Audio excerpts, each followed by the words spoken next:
मैं धन्यवाद करता हूँ परमेश्वर का इस सुंदर समय का जो परमेश्वर ने मुझे दिया है।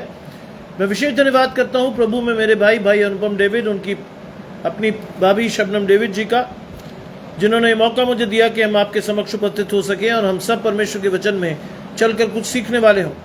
आइए परमेश्वर के वचन में चलने से पूर्व अपनी आंखों को कुछ समय के लिए बंद करेंगे और परमेश्वर से पवित्र आत्मा के दान को मांगेंगे। परमेश्वर से कहेंगे, प्रभु जो वचन आप हमें देने पर हैं उस वचन को सुनकर सीखकर अपनी आत्मा में ग्रहण करके उस पर चलने वाले हो सके। आइए हम प्रार्थना करें। तमाम आशीषों को देने वाले परमेश्वर यीशु मसीह में हमारे बाप और खुदा, हम धन्यवाद करते हैं सुंदर अवसर के लिए जो कि आपने हमें दिया है। हम इस योग्य नहीं थे प्रभु के आज के दिन को देखते भी, लेकिन आपने आज के दिन को न सिर्फ दिखाया बल्कि दिन के प्रत्येक हिस्से में आप हमारे साथ बने रहे। आपने हमारी हिफाजत, रहनुमाई और मदद की और आज तक यहाँ तक पहुँचाया। इसके लिए हम धन्यवाद करते हैं। धन्यवाद करते हैं प्रभु कि जितने लोगों को आपने चुना है इस लाइव सेशन के लिए, बारी बारी से वो आपके इस लाइव सेशन को ज्वाइन करें और पवित्र आत्मा से परिपूर्ण होकर इस वचन को सुने जिसको आपने उनके लिए ठहराया है। सब कुछ मांग लेते हैं आपके प्रिय पुत्र यीशु मसीह के नाम से, सुने और ग्रहण करें, आमीन। विनी मेरे साथ जुड़ती है, मौनसी भाई देख पा रहा हूँ। आप दोनों को परमेश्वर की बहुत बड़ी आशीष। निकालिए मेरे साथ प्रेरितों के काम उसका 7वां अध्याय और उसके 49 पद से लेकर के हम पढ़ेंगे 60वें पद तक। Acts chapter 7 verses 49 to 60, जहां लिखा है, प्रभु ये कहता है कि स्वर्ग मेरा सिंहासन और पृथ्वी मेरे पांवों की तली की चौकी है। मेरे लिए तुम किस प्रकार का घर बनाओगे और मेरे विश्राम का कौन सा स्थान होगा? क्या ये वस्तुएं मेरे हाथ की बनाई नहीं? हे हठीले मन और कान के खतना रहित लोगों, तुम सदा पवित्र आत्मा का विरोध करते आए हो। जैसा तुम्हारे बाप दादा करते थे वैसे ही तुम भी करते हो। भविष्यद्वक्ताओं में से किसको तुम्हारे बाप दादों ने नहीं सताया? उन्होंने उस धर्मी के आगमन का पूर्व काल से संदेश देने वालों को मार डाला और अब तुम भी उसके पकड़वाने वाले और मार डालने वाले हुए। तुमने स्वर्गदूतों के द्वारा ठहराई हुई व्यवस्था तो पाई, परंतु उसका पालन नहीं किया। ये बात सुनकर वे जल गए और उस पर दांत पीसने लगे। परंतु उसने पवित्र आत्मा से परिपूर्ण होकर स्वर्ग की ओर देखा और परमेश्वर की महिमा को और यीशु को परमेश्वर की दाहिनी ओर खड़ा देखकर कहा, देखो मैं स्वर्ग को खुला हुआ और मनुष्य के पुत्र को परमेश्वर की दाहिनी ओर खड़ा हुआ देखता हूँ। तब उन्होंने बड़े शब्द से चिल्लाकर कान बंद कर लिए और एक साथ उस पर झपटे और उसे नगर के बाहर निकालकर उस पर पथराव करने लगे। गवाहों ने अपने कपड़े शाऊल नामक एक जवान के पांव तले उतार रख दिए। स्तिफनुस पर प्रस्ताव करते रहे और वो ये कहकर प्रार्थना करता रहा, हे प्रभु यीशु मेरी आत्मा को ग्रहण कर। फिर घुटने टेककर उसने ऊंचे शब्द से पुकारा, हे प्रभु ये पाप उन पर मत लगा। और ये कहकर वो सो गया। शाऊल उसके वध में सहमत था। ये परमेश्वर का वचन है। परमेश्वर का धन्यवाद हो। शिरोमेत जी जुड़ते हैं, परमेश्वर का धन्यवाद उनके और उनके समझ कराने पर। आज हम बात कर रहे हैं स्टीफन की। स्टीफन ने किस तरह का प्रकाशन पाकर उस समय के लोगों को परमेश्वर का वचन दिया। यहां जो एक चीज आप और मैं सीखेंगे वो है, वचन खरा था, वचन सीधा था, वचन कड़वा था और आज की तरह के लोगों जैसा नहीं था कि कानों की खुजली मिटाई जा सके। जो सही बात थी उसने कही।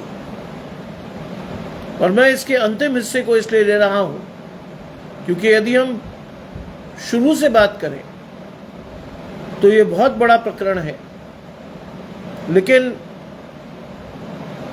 आज हम उस हिस्से को देखेंगे जिसमें उसने परमेश्वर की महिमा करते हुए लोगों को चेताया है।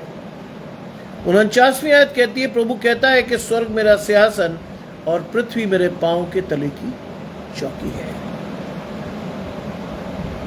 उसने लोगों को साफ तौर पे बताया कि आप अगर परमेश्वर का वर्णन कर रहे हो, यदि परमेश्वर के बारे में सोच रहे हो, तो आपकी सीमित बुद्धि परमेश्वर का वर्णन नहीं कर सकती।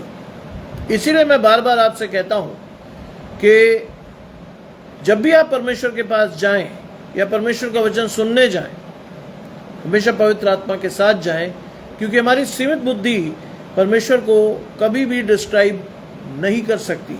हम पवित्र आत्मा के उस मर्म को समझने में हमेशा असमर्थ होंगे जिसके लिए हम ठहराए गए।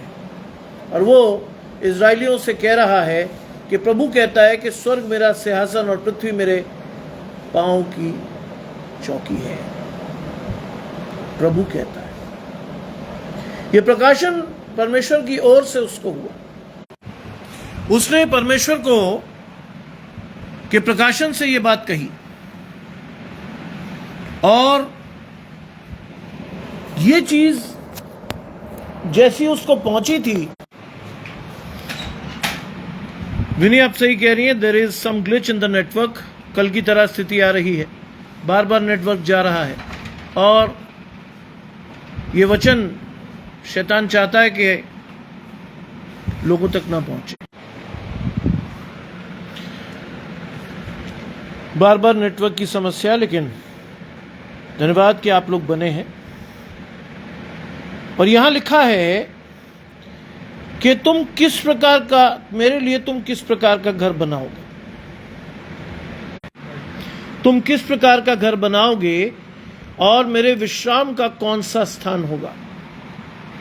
आप बहुत अच्छी तरह जानते हैं, आज के संदर्भ में यदि बात करें तो आज के संदर्भ में परमेश्वर आपसे और मुझसे पूछता है कि तुम परमेश्वर का मंदिर हो, मैं तुम्हें और अपने काम करूंगा। और ये कहता है, स्तिफनुस लोगों से कहता है कि स्वर्ग मेरा सिंहासन, प्रभु तुमसे कहता है कि स्वर्ग मेरा सिंहासन और पृथ्वी मेरे पांव तले की चौकी है। बाइबल में लिखा है कि किसी चीज पर घमंड ना करना, केवल परमेश्वर। आज हम बहुत सारी चीजों पर घमंड करते हैं, बहुत सारी चीजों को लेकर मैं और आप घमंड करते हैं, लेकिन हमें ये बात ध्यान रखनी चाहिए कि परमेश्वर की विराट महिमा को हम अपने सामान्य जीवन। आज परमेश्वर आपसे पूछता है कि तुम मेरे लिए किस प्रकार का घर बनाओगे और मेरे विश्राम का कौन सा स्थान होगा, कौन सा स्थान।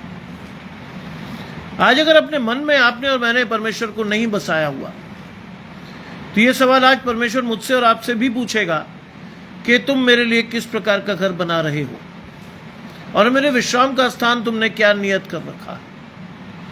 आज पवित्र आत्मा की समझ से भरकर मुझे और आपको भी परमेश्वर के लिए अपने जीवन को देना है, परमेश्वर का स्थान अपने जीवनों में नियत करना है, कहना है परमेश्वर के कहना है परमेश्वर से आज कि प्रभु मेरा शरीर, मेरा मन और मेरी आत्मा आपका विश्राम स्थान होगा। और लिखता है परमेश्वर, क्या ये वस्तुएं मेरे हाथ की बनाई नहीं। पृथ्वी की रचना परमेश्वर के द्वारा है, आपकी और मेरी रचना परमेश्वर के द्वारा है, और परमेश्वर ने हमें अपने आत्मा से सुसज्जित करके परिपूर्ण किया है। इससे परमेश्वर आज आपसे पूछता है कि ये वस्तुएं मेरे हाथ की बनाई नहीं। और 51वीं आयत कहती है, हठीले और मन और कान के खतना रहित लोगों। सही प्रोनाउंसिएशन है, हठीले लोग हैं आज हमने अपने जीवन में परमेश्वर को हट करके स्थान नहीं दिया है। आज मैं और आप परमेश्वर के साथ अपने आप को देखना नहीं चाहते। आज हमारा मन परमेश्वर की ओर नहीं लगा है और हमारे कान भी परमेश्वर की ओर नहीं लगे हैं। इसीलिए यहूदियों के अनुसार हम खतना रहित लोग हैं।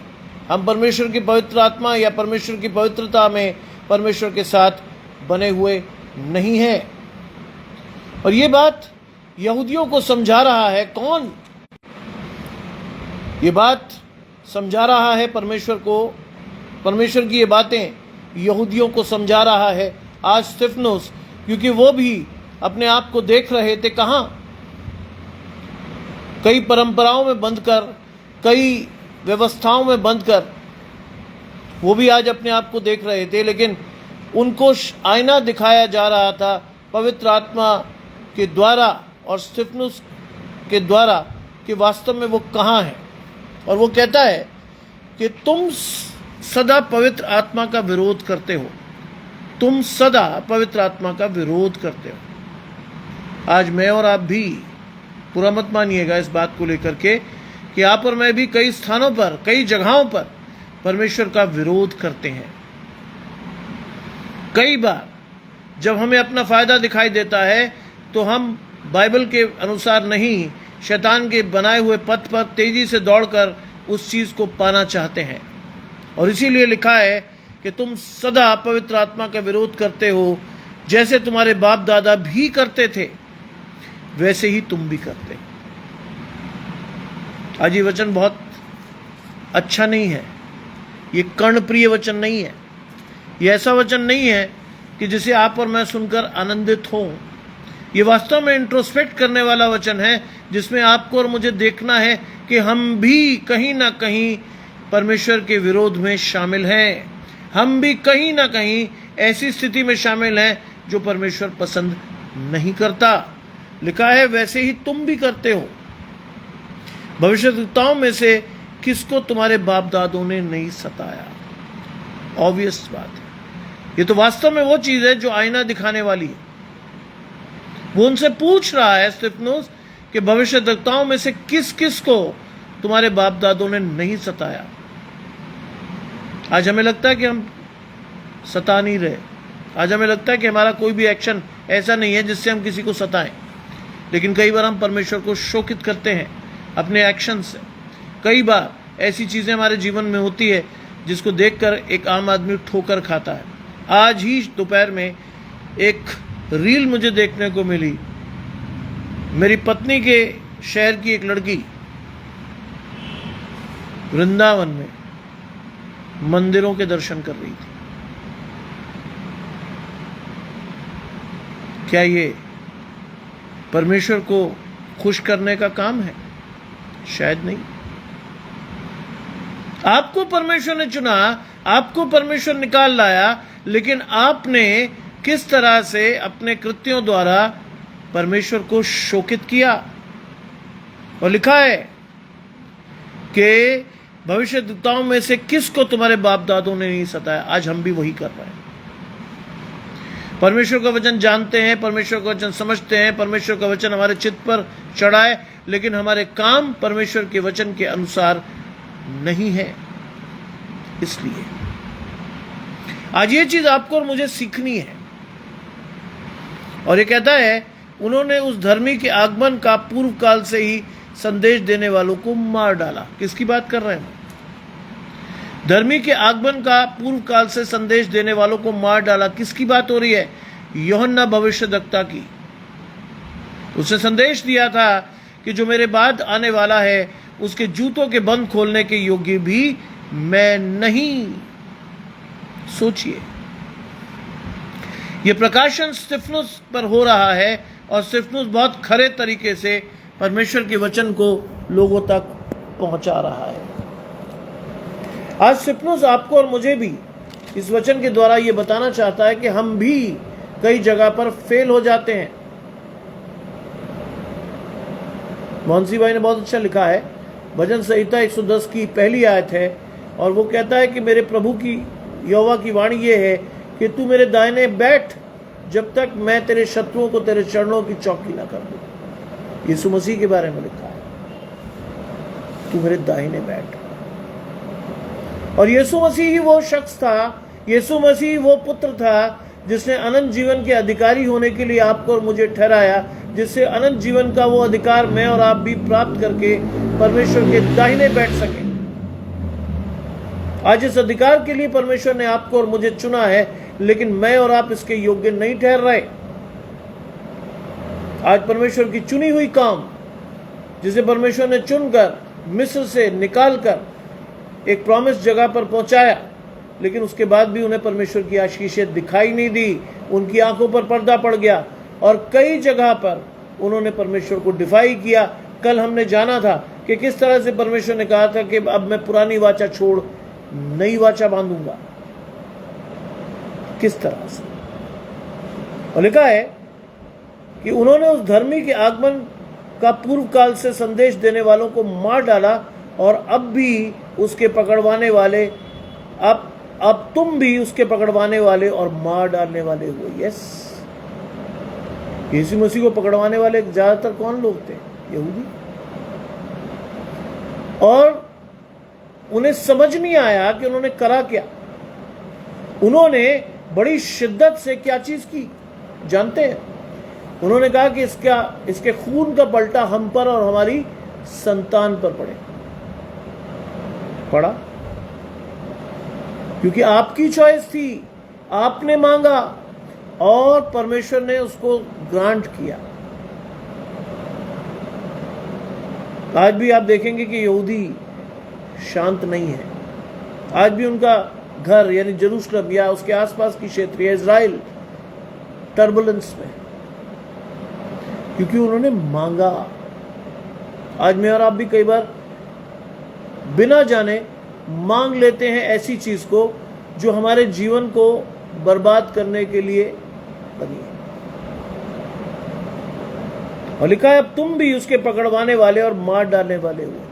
ये प्रकाशन बहुत आसान नहीं होता है। आप किसी के सामने जाकर ये कह सकते हैं क्या कि तुम भी उसके पकड़वाने वाले और मार डालने वाले हो?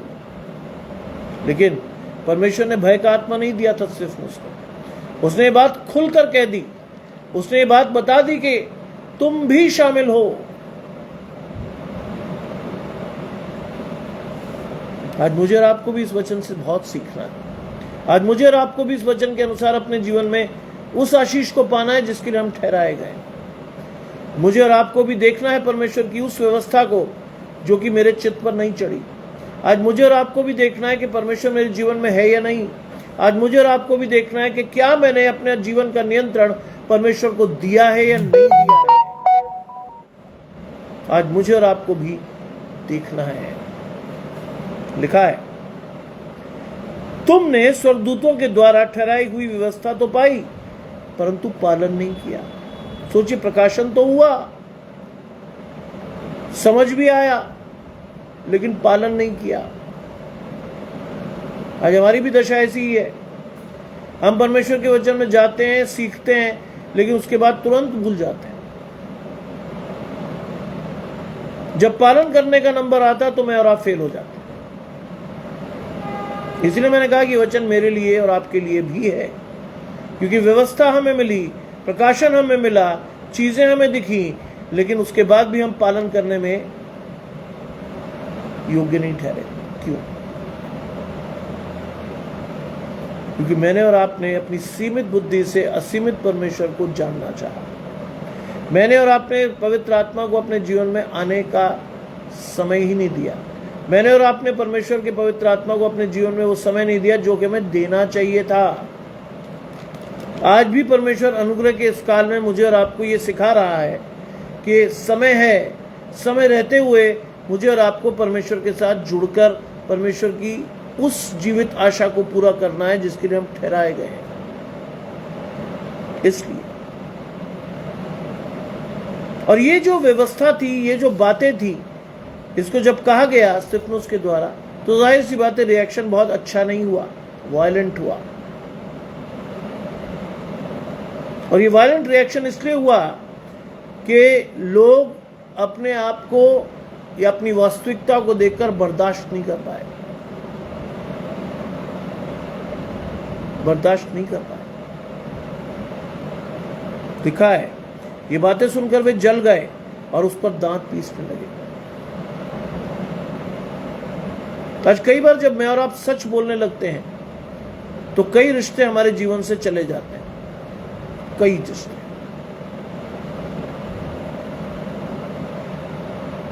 और जिन पर हम बहुत ज्यादा भरोसा करते हैं, जब हम कठिनाई या तकलीफ में जाते हैं, सबसे पहले वही छोड़कर भागते हैं।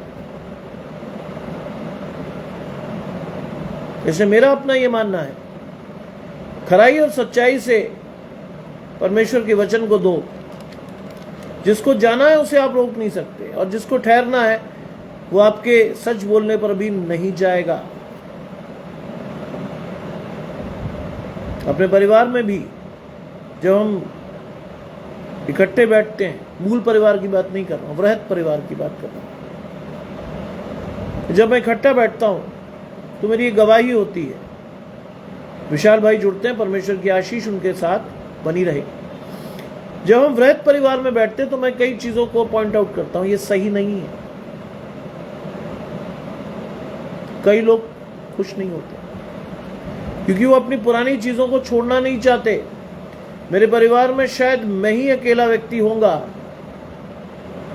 जो शराब नहीं पीता है, मेरा मूल परिवार।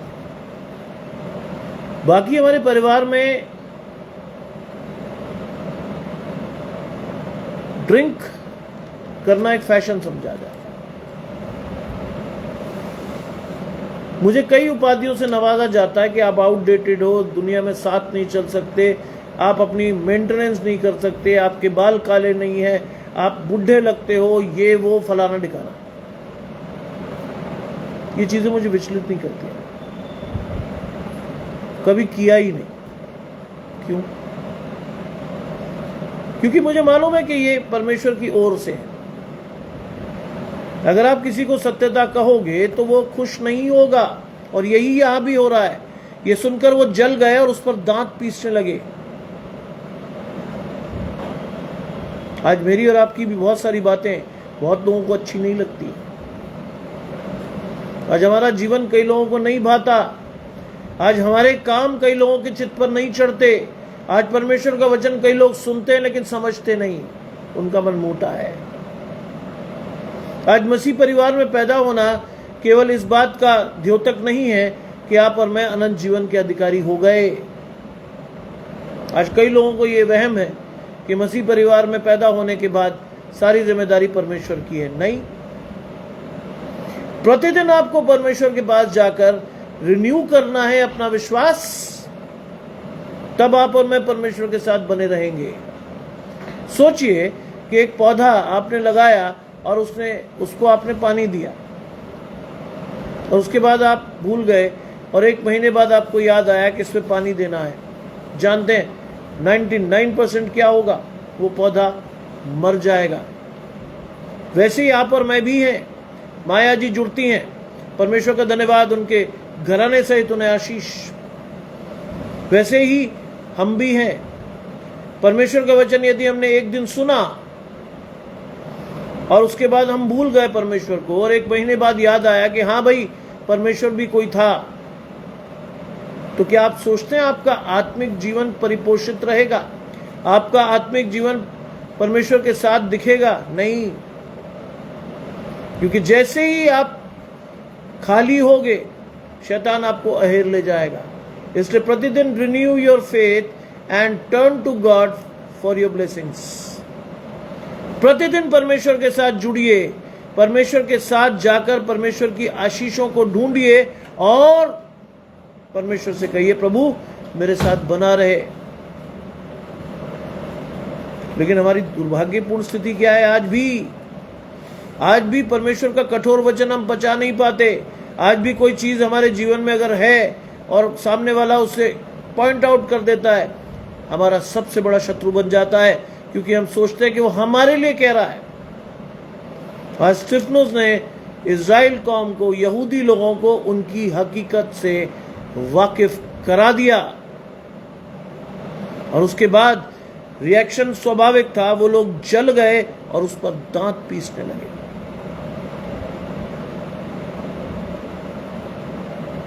कल मुझे एक सूचना आई, आज सुबह भी शेयर किया था, बिहार में एक पास्टर साहब थे, उनकी पत्नी को गोली मार दी। मसीह विरोधियों को अच्छा नहीं लगा कि खरा वचन उनके चित्त पर नहीं चढ़ा, और कहीं उनके जीवन में कोई ठेस लग गई होगी, परमेश्वर का वचन चुप गया होगा, बदला लिया। आज यही स्थिति है। खरा वचन नहीं सह पाते लोग,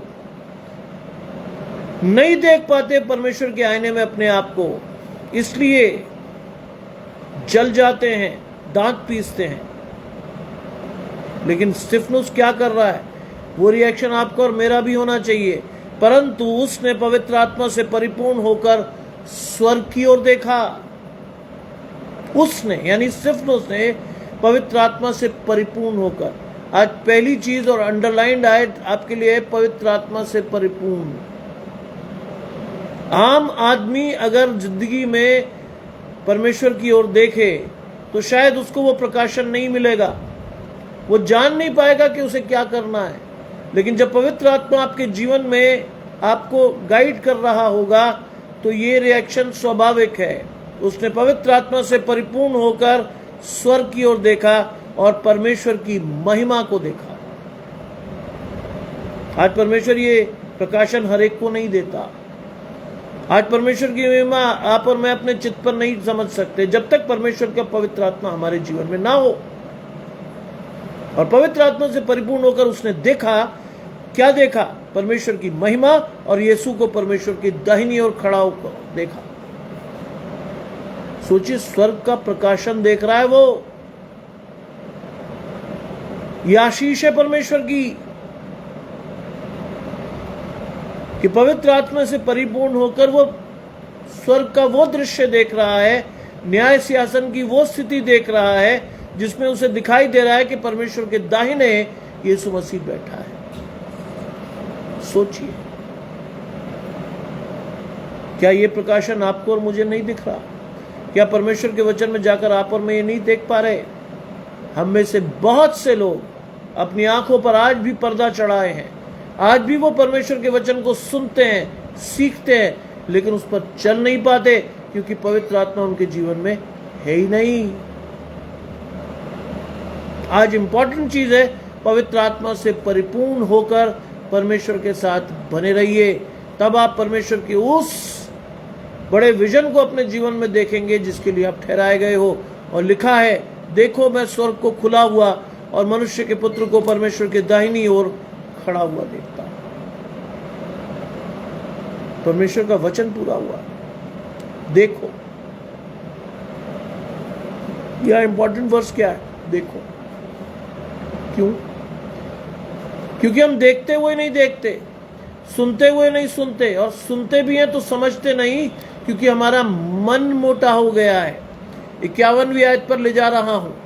हे हठीले और मन और कान के खतना रहित लोगों, हठीले लोग, मन और कान के खतना रहित लोग, परमेश्वर का वचन आपके और मेरे जीवन में नहीं चढ़ रहा, हमें पता ही नहीं है, सुन रहे हैं हम लेकिन मन में तो कोई और बसा है, परमेश्वर का स्थान ही नहीं है।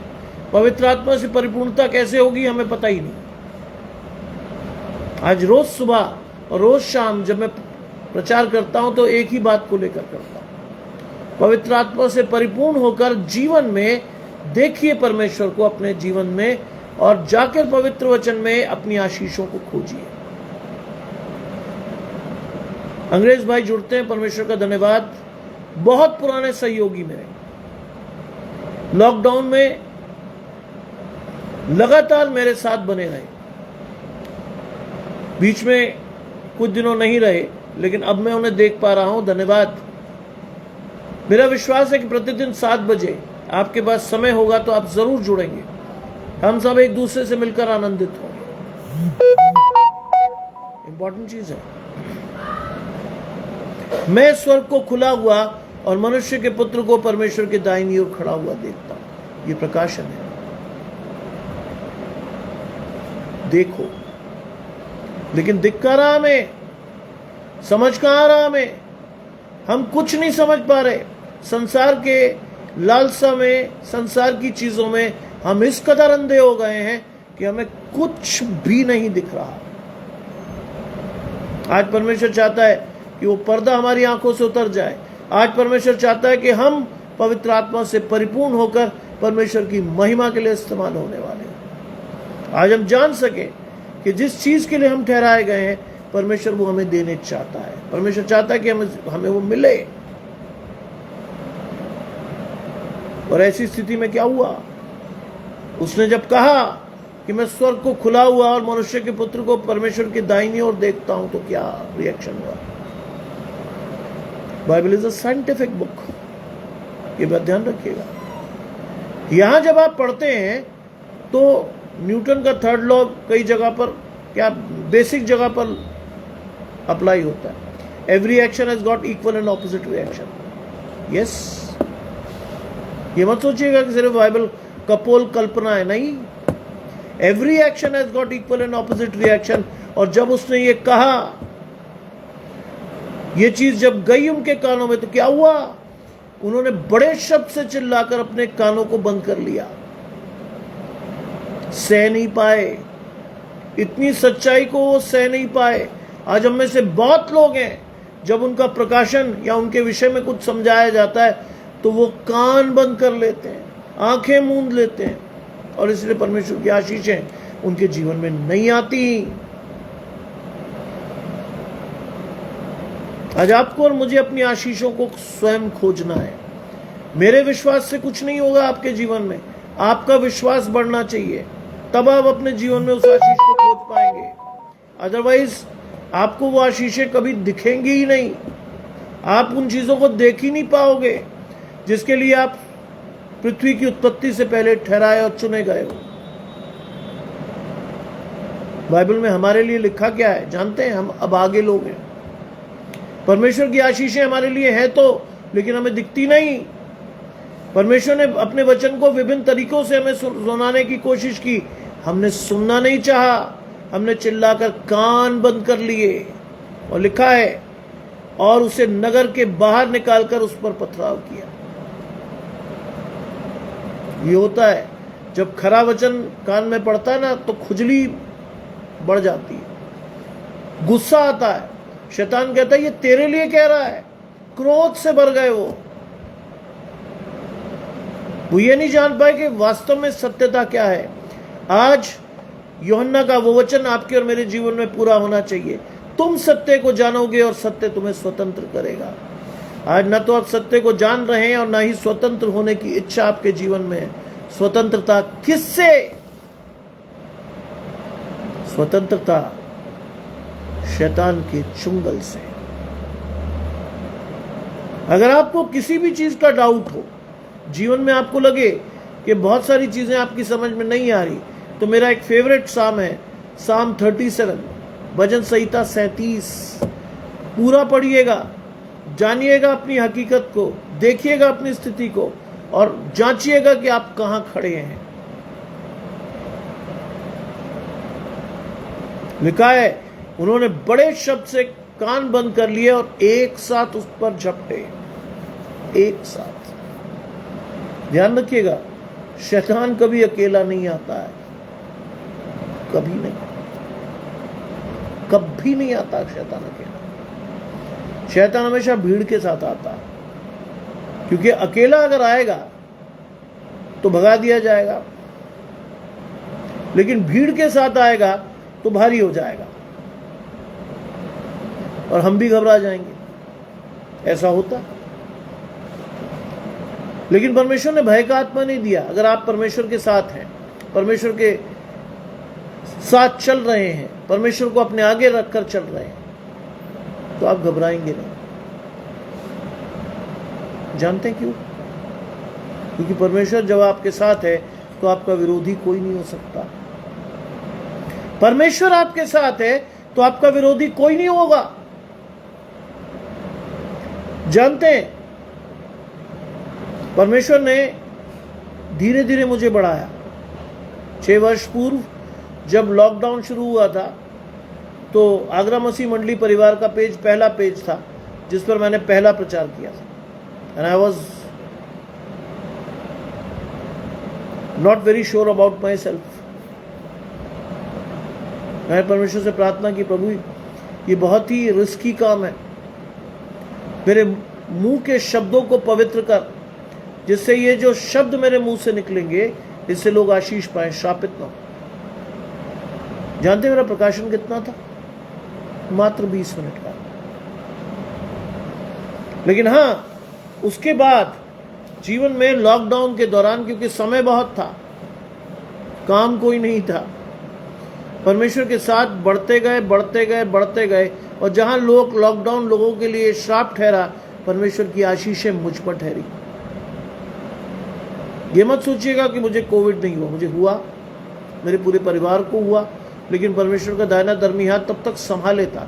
मैं प्रचार में था, लगातार था, और परमेश्वर की आशीष ठहरी कि बिना कहीं गए, बिना हॉस्पिटल गए, बिना किसी मेजर परेशानी में फंसे, परमेश्वर हमें निकाल लाया। और उसके बाद परमेश्वर ने प्रकाशन दिया, ये तेरे दूसरा जीवन है। बहुत से लोग तेरे आसपास मर गए, खत्म हो गए, लेकिन मैंने तुझे चुन लिया कि तू मेरे लिए सेवा कर। और उसके बाद मैं कभी पलट कर नहीं गया।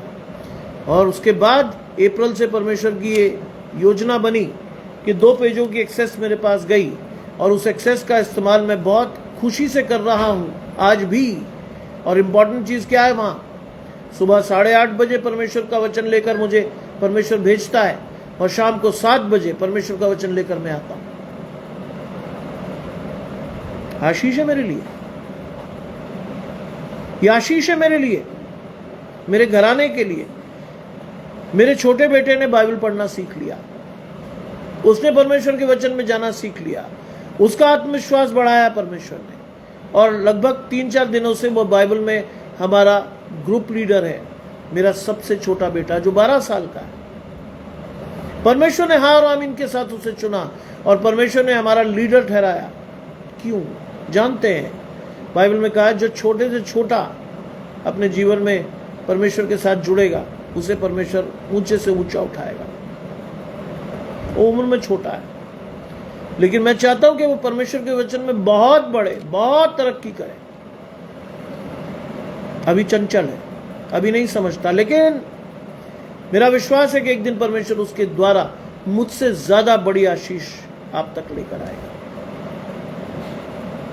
लिखा है, और उसे नगर के बाहर निकालकर उस पर पथराव किया। क्या हुआ? चिढ़ गए, क्रोधित हो गए। परमेश्वर का प्रकाशन उनके सामने चला गया, और उन्हें दिख गया कि साहब ये आदमी जो है खतरा हो सकता है। जानते हैं आज की स्थिति क्या है? कानों की खुजली मिटाने के लिए मैं और आप लोगों को खड़े किए हुए हैं। बड़े बड़े एरिनाज में परमेश्वर का वचन दिया जा रहा है, टिकट्स वसूले जा रहे हैं। एक पूरी व्यवस्था बनी हुई है कि साहब प्रार्थना करवानी है, इतने पैसे ले आइए, उनसे मिलना है 5 मिनट के, इतने पैसे ले आइए। जानते क्या लिखा है बाइबल में? तुमने मेरा घर डाकुओं की खो बना दिया है। तुमने मेरा घर डाकुओं की खो बना दिया है, और उसने सराफों के पीड़े उलटकर उन्हें भगा दिया। आज वही लोग वापस जम गए हैं, परमेश्वर का वचन बेच रहे हैं। बुरा मत मानिएगा, बेचा जा रहा है परमेश्वर का वचन। मिलना है साहब, इतने पैसे ले आइए, प्रार्थना करवानी है, इतने ले आइए। सेत में मिला है, सेत में 2। इस वचन को तो हम भूल आए। हम क्लेम करते हैं कि हम अन्य भाषा बोलते हैं, हम क्लेम करते हैं पवित्र आत्मा हम पे उतरता है, और कई लोग जाते हैं, वक्ती तौर पे उन्हें लगता है बहुत बड़ा चेंज आया, लेकिन बाद में जब वो वापस लौटते हैं तो उन्हें पता चलता कुछ नहीं हुआ। जानते क्या चीज खत्म थी उनकी? ना तो वो परमेश्वर की आवाज को सुन पाए, शोर बहुत था, और ना ही उनका विश्वास इतना अधिक था कि वो चंगाई को ठहरा पाते अपने जीवन में। आज इंपॉर्टेंट चीज क्या है? आज इंपॉर्टेंट चीज है आपका विश्वास, जो आपको चंगाई दिलाएगा, आपका विश्वास जो आपको पवित्र आत्मा के साथ जोड़ेगा, आपका विश्वास जो परमेश्वर के प्रेम को आपके जीवन में दिखाएगा। अगर वही नहीं है तो किसी के विश्वास से आप आशीष पाने वाले नहीं है। ध्यान रखिएगा इस बात को। आज लोग इधर उधर भागते हैं, वहां हो रहा है वहां चले जाओ, यहां हो रहा है वहां चले जाओ, ये हो रहा है वहां चले जाओ। अरे आपका विश्वास कहां है? क्यों जाओ? अपने घर में अपनी चंगाई को हासिल करो, परमेश्वर को पुकारो। बाइबल में लिखा है पुकार कर देख क्या कोई है जो तुझे उत्तर देगा। पुकारो परमेश्वर को, and you will receive the word of God for sure, and you will receive your blessings for sure. मिलेगी आपको आशीष, रोक नहीं सकता कोई भी। विश्वास रखिए, आपके घर में जो भी दिक्कत है कितनी बड़ी हो, एक बात याद रखिएगा मेरी, परमेश्वर ने लाल समुद्र हटाया नहीं, चीर कर रास्ता बनाया।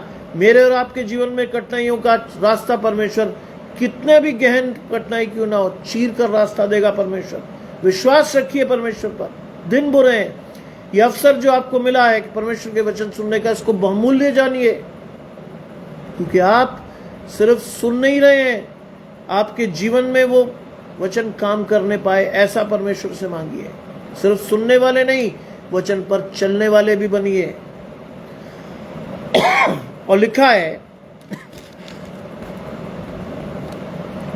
गवाहों ने अपने कपड़े शाऊल नामक एक जवान के पांव के पास उतार कर रख दिए। यहां वो व्यक्ति आप इंट्रोड्यूस होते हुए देख रहे हो जो आगे चलकर 13 कलीसियाओं का जन्मदाता बना। 13 कलीसियाएं स्थापित की उसने।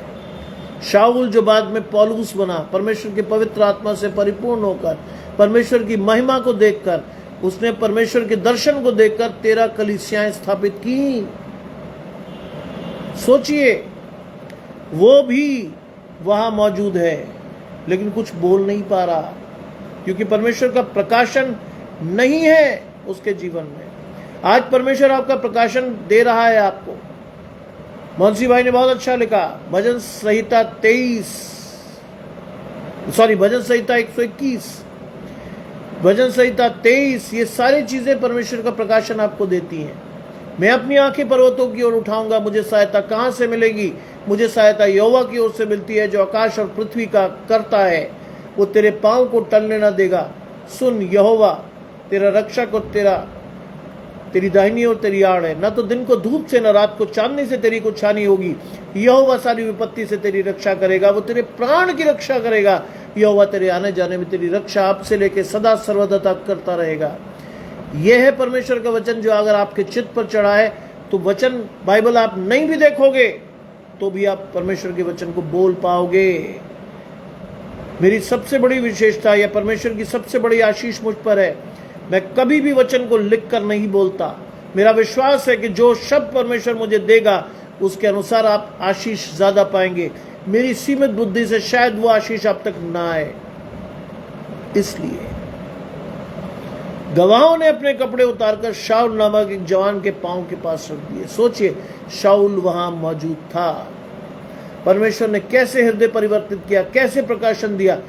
स्तिफनुस के प्रकाशन के शब्द उसके कान में भी पड़े। आज मेरा और आपका काम क्या है जानते हैं? मेरा और आपका काम सिर्फ बीज बोना है। स्तिफनुस वो बीज बोकर गया, स्तिफनुस वो महिमा दिखा कर गया।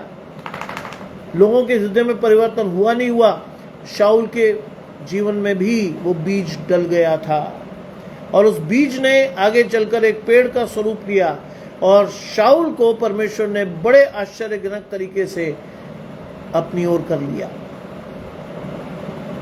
हम में से कितने लोग आज सुन रहे हैं? क्या पता परमेश्वर आपसे कितनी बड़ी आशीष की उम्मीद करता हो। क्या पता आप कितने बड़े भविष्यद्वक्ता के रूप में, क्या पता आप कितने बड़े परमेश्वर के सेवक के रूप में दिखाई दें। पहचानिए परमेश्वर की आशीषों को अपने जीवन में, देखिए परमेश्वर को अपने जीवन में, and you will find it, the blessings of God coming through God. परमेश्वर की आशीषें आपको मिलने लगेंगी, आप देखने लगोगे। मैंने 6 वर्षों में कई ट्राइंग टाइम्स को देखा है, कई ऐसी चीजों को देखा जिसमें शैतान ने मुझे छला। जानते हैं, मेरे जब मैं छला जाता हूं या जब कोई मुझे बेवकूफ बनाता है तो मेरे सामने क्या एग्जाम्पल आता है? बाइबल का एक ही एग्जाम्पल मेरे सामने आकर खड़ा होता है, अय्यूब। शैतान ने छला, शैतान ने सब कुछ छीन लिया, सिर्फ क्या चीज छोड़ दी? प्राण। किस स्थिति में ले आया? निंदा करने की स्थिति में।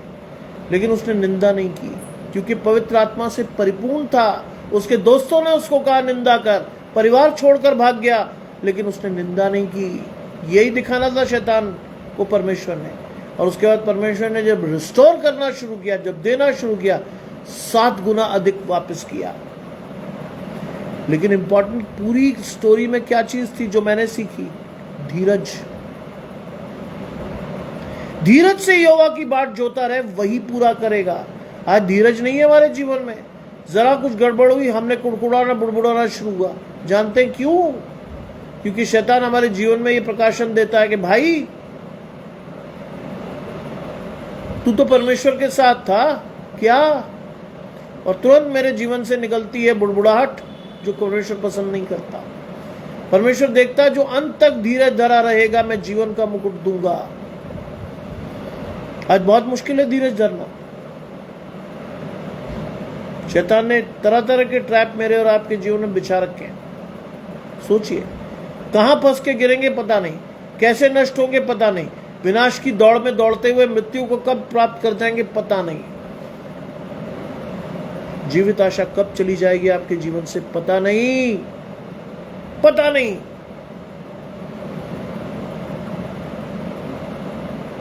उनसठवीं आयत कहती है वे स्तिफनुस पर पथराव करते रहे। आप देखिए परमेश्वर का स्वभाव कैसा होता है। वो स्तिफनुस पर पथराव करते रहे और वो ये कहकर प्रार्थना करता रहा, हे यीशु मेरी आत्मा को ग्रहण कर। क्या प्रकाशन मिलता है इसमें आपको? अपने सताने वालों को आशीष दो, आशीष दो, श्राप न दो। सता रहे थे लोग, मालूम था उसको कि वो मर जाएगा, उसके बावजूद भी उसके जीवन से प्रार्थना निकल रही है। बुड़बुड़ा नहीं रहा वो। आप और मैं तो बुड़बुड़ाना शुरू हो जाते हैं, प्रभु तेरे को समझ में आना चाहिए था, मैं तो तेरे साथ इतने सालों से चल रहा हूं, तूने देखा नहीं मेरे समर्पण को। उसने प्रार्थना की और उसने कहा कि हे प्रभु यीशु मेरी आत्मा को ग्रहण कर, क्योंकि यीशु के द्वारा आप परमेश्वर तक पहुंचते हो। आज आपकी सारी दुआएं यीशु मसीह के नाम से परमेश्वर के पास जाती हैं। उसने भी वही रास्ता चुना, यीशु मसीह को प्रार्थना करके पुकारा और कहा मेरी आत्मा को ग्रहण कर। और क्या कहा? फिर उसने घुटने टेके, समर्पित हुआ और क्या कहा?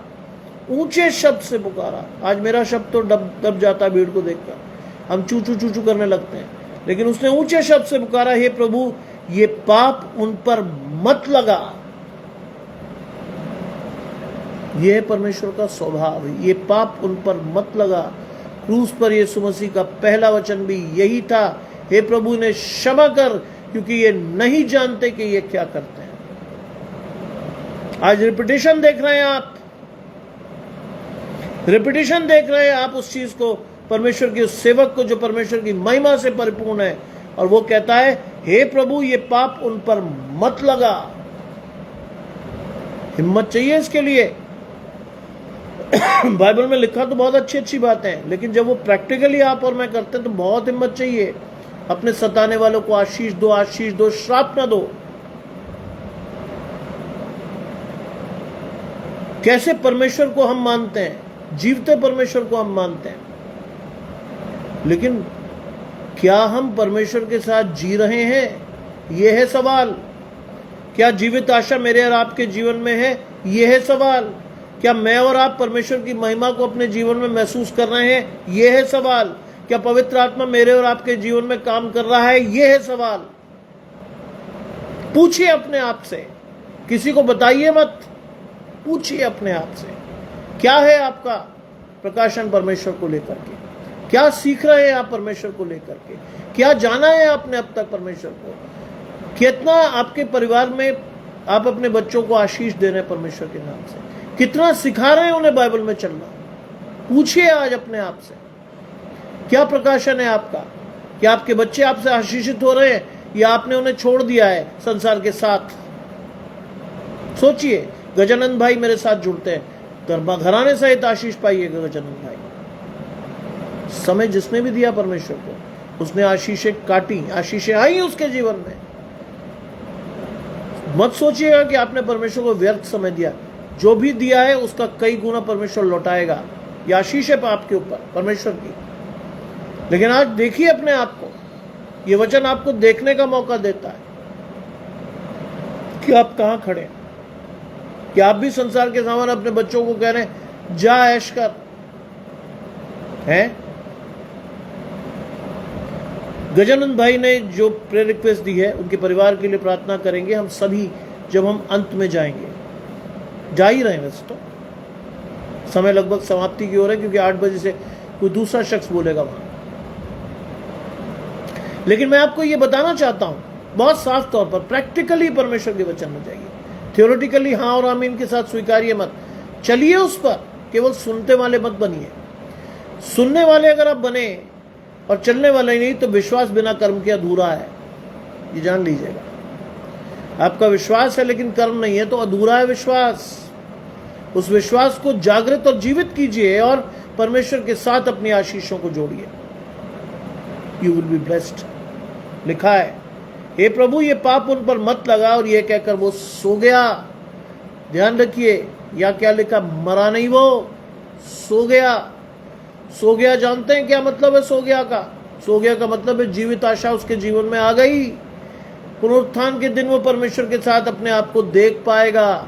इस आशा से वो सो गया। आज विनाश की दौड़ पर जब हम दौड़ते हैं तो एक स्टेज पर आकर हम मृत्यु को प्राप्त करते हैं, और मृत्यु हमारी जीवित आशा हमसे ले जाती है। मृत्यु नहीं हुई वहां, वो कहता है वो सो गया। किसमें? प्रभु में। प्रभु ने उसकी आत्मा को कबूल कर लिया। पुनरुत्थान के दिन वो अपने आप को परमेश्वर के साथ देख पाएगा। उस जीवित आशा के साथ वो सो गया। और लिखा है, शाऊल उसके वध में सहमत था। वो व्यक्ति जिसने आगे चलकर परमेश्वर की सेवा में अपना सब कुछ छोड़ दिया, वो उसके वध में सहमत था। जानते हैं एक बात, वो लोग बहुत बड़े और अच्छे सेवक बनते हैं परमेश्वर के, जो शैतान को चक्कर आए होते हैं, जिन्हें शैतान ने बहुत अच्छी तरह इस्तेमाल किया हुआ होता है। वो बहुत अच्छे सेवक बनते हैं क्योंकि उन्हें मालूम है शैतान क्या है, क्या कर सकता है और किस स्थिति से वो परमेश्वर की ओर वापस मुड़े थे। साधारण जीवन अगर आप और मैं जी रहे, परमेश्वर की आशीषें आपके और मेरे साथ है, हम शायद उतना बड़ा प्रकाशन कभी नहीं पाएंगे जितने वो लोग जो परमेश्वर के पास तब आए जब वो बिल्कुल नाश होने की कगार में थे। वो जानते हैं परमेश्वर की महिमा, वो देखते हैं परमेश्वर की महिमा, उनको मालूम है कि परमेश्वर ने उनके लिए क्या किया है। आज अपनी आशीषों को लेकर परमेश्वर के पास चलिए, देखिए परमेश्वर के साथ वचन के प्रकाशन को लीजिए। सुबह शाम मैं आपसे एक बहुत छोटी सी बात कहना चाहता हूँ, एक नम्र विनम्र निवेदन है कि दिन का 1% हिस्सा परमेश्वर को जरूर दीजिए। 24 मिनट, चाहे 12 सुबह 12 शाम, या 10 सुबह 14 शाम, या जैसा भी आप चाहें, विश्वास से परमेश्वर के वचन को पढ़िए।